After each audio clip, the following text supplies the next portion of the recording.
ya Bu. Saya mau mengganggu waktunya sebentar. Perkenankan Bu, saya sowan hari ini mendapatkan tugas dari Pendidikan Guru Penggerak Angkatan 11 Kabupaten Temanggung. Maka dari itu saya akan mewawancarai Bu Endah terkait dengan pengambilan keputusan yang berkaitan dengan dilema etika dan rujukan moral. Kiranya Ibu berkenan gitu. Insya Allah Bu, nanti saya akan menceritakan sedikit pengalaman saya nanti. Baik Bu, selama ini bagaimana Bu Endah dapat mengidentifikasi kasus-kasus yang merupakan dilema etika atau rujukan moral Bu? Saya akan melihat dulu kepentingannya, apakah kasus itu benar atau salah. Kalau kedua kepentingan itu tadi salah satunya melanggar hukum, maka dipastikan itu termasuk kasus rujukan moral Bu. Kemudian bagaimana Ibu menjalankan pengambilan keputusan di sekolah Ibu, terutama untuk kasus di mana ada dua kepentingan yang sama-sama benar dan sama-sama mengandung nilai kebajikan? Menurut saya, dalam menjalankan pengambilan keputusan, saya akan memperhatikan sejauh mana masalah tersebut. Misalnya, apakah itu kepentingan pribadi atau kepentingan kelompok atau masalah kejujuran. Di samping itu, saya juga memperhatikan sejauh mana dampak yang ditimbulkan dalam pengambilan keputusan tersebut. Kemudian langkah-langkah seperti apa yang biasa Ibu lakukan selama ini Bu? Untuk langkah-langkah yang pertama, saya melihat dulu kasus yang bersinggungan dalam sejauh mana nilai-nilai itu bertentangan. Yang kedua, saya melihat siapa yang mendapatkan permasalahan tersebut. Yang ketiga, kami akan mengumpulkan data di mana yang berupa fakta yang kebenarannya atau kesalahannya. Kemudian kami analisis, setelah itu melakukan refleksi, apakah keputusan yang kita ambil itu sesuai dengan kaidah norma atau yang semua pihak menerimanya. Baik Bu.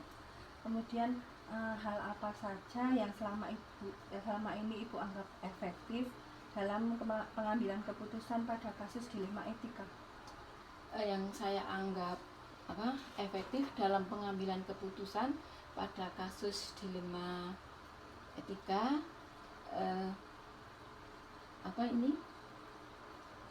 saya apabila sesuai dengan nilai-nilai yang tidak menimbulkan masalah. Hal apa saja yang selama ini merupakan tantangan dalam pengambilan keputusan pada kasus-kasus dilema etika yang pernah dialami? Yang merupakan tantangan dalam pengambilan keputusan terhadap kasus dilema etika yaitu upaya mempersatukan pemikiran dan kesepakatan yang memerlukan waktu yang panjang untuk menyamakannya. Di samping itu, saya juga harus dapat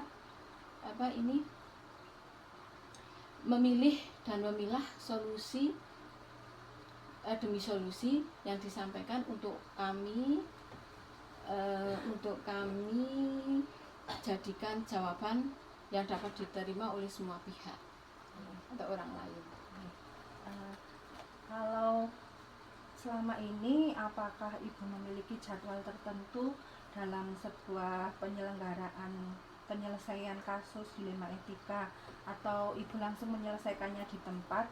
Dan apabila memiliki jadwal untuk menyelesaikannya, bentuk atau prosedur yang Ibu jalankan seperti apa? Kalau jadwal itu tergantung kondisi kasus ya Bu.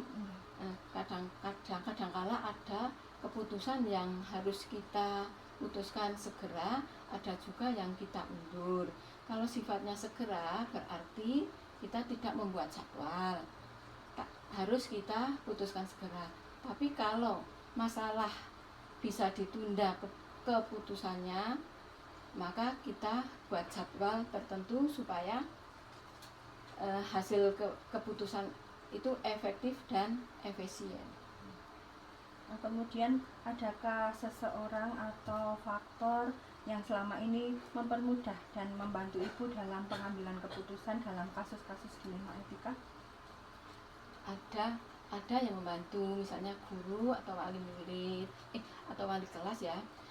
Kadang-kadang juga saya melibatkan komite jika permasalahannya itu menyangkut dengan wali murid atau orang tua. Saya minta bantuan kepada pengawas sekolah. Kemudian Bu, yang terakhir nih Bu, dari semua hal yang telah Ibu sampaikan tadi, pembelajaran apa yang dapat Ibu petik dari pengalaman-pengalaman Ibu dalam pengambilan keputusan yang berhubungan dengan dilema etika?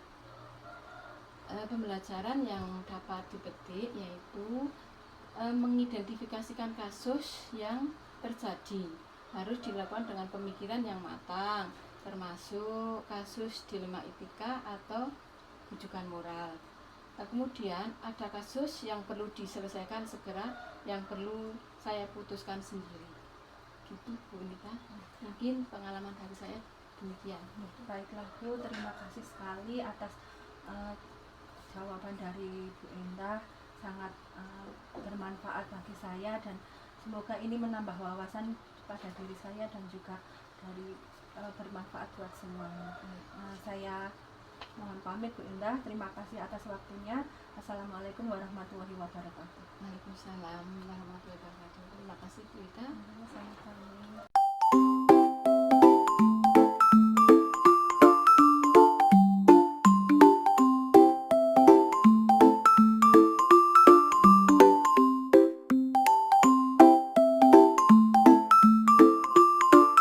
Assalamualaikum Bu Marni. Waalaikumsalam. Oh Bu Dita, monggo silakan. Monggo, ada yang bisa saya bantu Bu Dita? Ya begini Bu Marni, sebelumnya Bu Marni sehat nggih hari ini? Alhamdulillah. Bagaimana Bu Dita juga sehat? Alhamdulillah Bu, saya sehat-sehat. Begini Bu, perkenankan saya hari ini seorang Bu Marni. Ya. Saya mendapatkan tugas dari Pendidikan Guru Penggerak Angkatan 11 Kabupaten Temanggung ini untuk mewawancarai Bu Marni berkaitan dengan pengambilan keputusan, yaitu yang berhubungan dengan dilema etika dan rujukan moral. Oh. Semoga Ibu berkenan nggih kiranya. Insya Allah Mbak Dita. Mudah-mudahan nanti apa yang disampaikan Mbak Dita bisa saya sampaikan juga dengan sebaik-baiknya. Bagaimana Mbak Dita? Gini Ibu, selama ini bagaimana Ibu dapat mengidentifikasi kasus-kasus yang merupakan dilema etika atau rujukan moral? Ya. Gini Mbak Dita, sebagai kepala sekolah, saya pernah menghadapi masalah yang beragam. Masalah itu bisa dikatakan dilema etika apabila keduanya benar-benar saling bertentangan kepentingannya. Misal di sekolah ada anak itu ngadu sama bu gurunya, Bu, Ibu, itu Mas Gavin ngambil mainan saya. Si Gavinnya bilang, enggak, kamu tadi aku dikasih. Nah, terus kita kan sebagai wali kelas, sebagai guru kan tidak bisa langsung memutuskan ini siapa yang benar, ini siapa yang salah. Tentunya kan kita melihat dulu apa sebenarnya yang terjadi. Seperti itu. Jangan sampai guru itu mengambil keputusan yang kurang benar. Ngoten. Selama ini bagaimana Ibu menjalankan pengambilan keputusan di sekolah Ibu, terutama untuk kasus-kasus yang dimana ada dua kepentingan yang sama-sama benar dan sama-sama mengandung nilai kebajikan? Begini Bu Nita, saya mempertimbangkan nilai-nilai yang timbul dari keputusan itu. Apa itu termasuk pribadi, melawan kelompok atau kebenaran, dengan kesetiaan atau keadilan yang berlawanan dengan rasa kasihan. Sehingga di sini juga melibatkan rekan-rekan kerja, utamanya wali kelasnya anak itu. Seperti itu. Kemudian untuk langkah-langkah seperti apa yang biasa Ibu lakukan selama ini dalam proses pengambilan keputusan tersebut, Bu? Yang pertama tentunya adalah kita akan mengidentifikasi masalah tersebut, Bu Nita. Apakah masalah itu berkenaan dengan peserta didik ataukah itu berkenaan dengan pribadi atau kelompok. Nah, setelah kita identifikasi masalah tersebut, saya konsultasikan bersama beberapa rekan guru yang untuk memecahkan kasus tersebut. Setelah itu, yang ketiga kami bersama-sama memeriksa kasus ini, apakah kasus ini betul-betul melibatkan kelompok besar atau tidak. Nah, setelah kita tahu, oh ini masalah ini hanya masalah yang tidak begitu melibatkan kelompok, sehingga setelah itu akan melihat respon dari pihak-pihak yang terlibat, akan kita periksa kembali. Dan setelah itu terakhir barulah kita akan mengambil keputusan, di mana keputusan itu tidak merugikan salah satu pihak, sehingga semua pihak bisa menerima dengan lapang dada. Seperti itu, Mbak Nita. Kemudian, Bu, hal apa saja yang Ibu anggap efektif dalam pengambilan keputusan di kasus-kasus dilema etika itu? Itu hal yang paling efektif dalam pengambilan keputusan ini, saya melibatkan semua orang. Yang terlibat itu kita libatkan, kemudian baru saya mengambil keputusan. Hal yang terjadi di luar jangkauan kita itu bisa diminimalisir, ya. Kekecewaan juga diminimalisir dan juga kepentingan semua orang bisa menerima keputusan tersebut.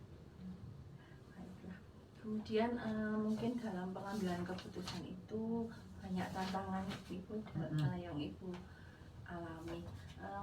Selama ini apa saja, Bu, tantangan dalam penyelesaian kasusnya? Tantangan itu biasanya, Bu Nita, apabila kasus itu terjadi mempengaruhi kinerja saya sebagai kepala sekolah. Kedua posisi yang terlibat dalam kasus itu sama-sama benar dan mempunyai kepentingan yang sama. Itu tantangan yang sangat-sangat berat, sehingga saya harus betul-betul memberikan pemahaman masukan kepada kedua belah pihak tersebut. Jangan sampai keputusan yang kita ambil mengecewakan salah satu pihak. Harapan kami semoga kedua belah pihak itu dengan lapang dada menerima dan tidak ada permasalahan yang lainnya. Kemudian, Bu, dalam pengambilan keputusan tadi, apakah Ibu memiliki jadwal tertentu dalam penyelesaian kasusnya atau murni menyelesaikan kasus dalam waktu itu dan di tempat itu? Nah, kemudian bentuk atau prosedur apa yang Ibu jalankan untuk menyelesaikan kasus tersebut? Begini, Mbak Dita, untuk jadwal waktu untuk waktu dan jadwal itu kita fleksibel saja. Seandainya kasus itu benar-benar harus diselesaikan, ya secepatnya kita selesaikan. Namun apabila kasus tersebut membutuhkan suatu keputusan yang tepat, kita harus melibatkan masyarakat, rekan-rekan guru, wakil kepala sekolah, bahkan komite, juga yayasan.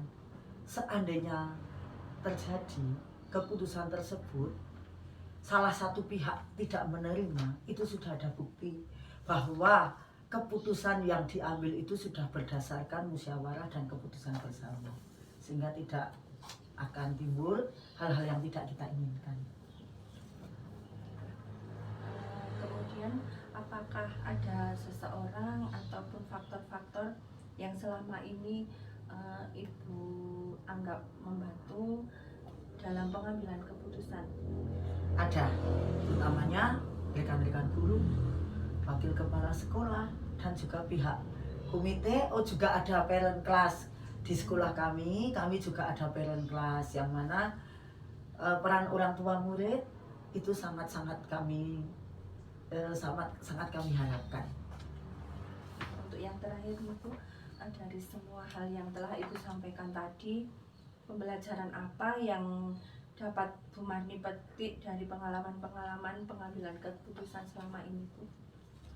Dari semua yang pernah saya alami, itu adalah ada satu tantangan yang cukup menjadi tantangan bagi pribadi saya. Itu apabila kasus D5 ITK itu dua-duanya itu sangat penting, dan keputusan itu memang harus melibatkan berbagai banyak pihak. Karena apa? Kedua kasus itu sama-sama dilema ya, dan sangat berpengaruh terhadap kepentingan. Itu suatu tantangan bagi kami, bagi saya pribadi sebagai kepala sekolah.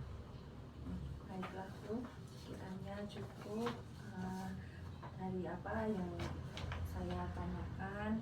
Semoga nanti bisa menambah wawasan dari Bu Marni, pengalaman-pengalaman Bu Marni menambah wawasan saya dalam menjalankan tugas ini, Bu Marni.